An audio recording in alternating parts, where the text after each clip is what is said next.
Schattmannsdorf. Ale názov Schattmannsdorf je odvodený od historického pomenovania mestečka Častá, ktoré sa vo vrcholnom stredoveku nazývalo Schattmannsdorf.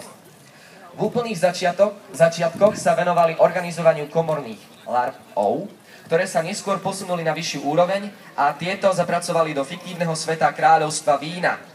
Postupne sa však ich záujmy rozšírili aj do oblasti histórie, konkrétnejšie do obdobia 14. storočia.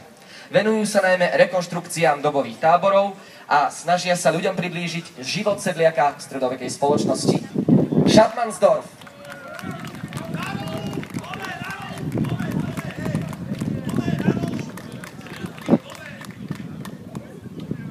A teraz prichádzajú templári z hradu Bagras. Spomínal som, že týchto templárov môžete uvidieť v hore sa nachádzajúcich špicatých stanoch. Títo templári z hradu Bagras sa zameriavajú na rekonštrukciu bojových síl templárskeho rádu z hradu Bagras v severnej Palestíne. Zachytávajú život v templárskom bojovom tábore a šermiarske či remeselné techniky až z polovice 12. storočia.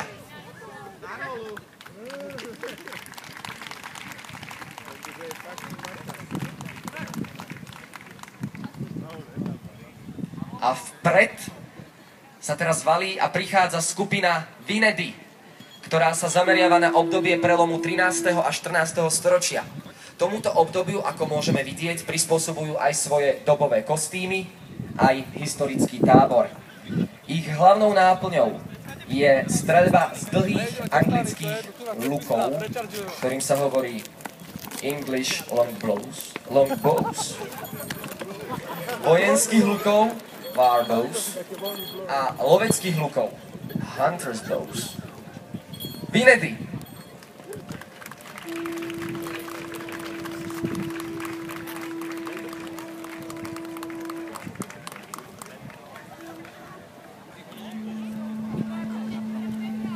A luky a šípy teraz vystriedajú rytieri Vir Fortis, ktorí sa venujú šermu, tancu, pouličnému divadlu a sokoliarstvu. A to v období na prelome 15. storočia, keď sa Sliesko a priľahlé kraje triasli a dediny smrdeli spáleniskom. Takže dúfame, že dnes tu nebude smrdieť spáleniskom, že tu nezhoríme od horúčav.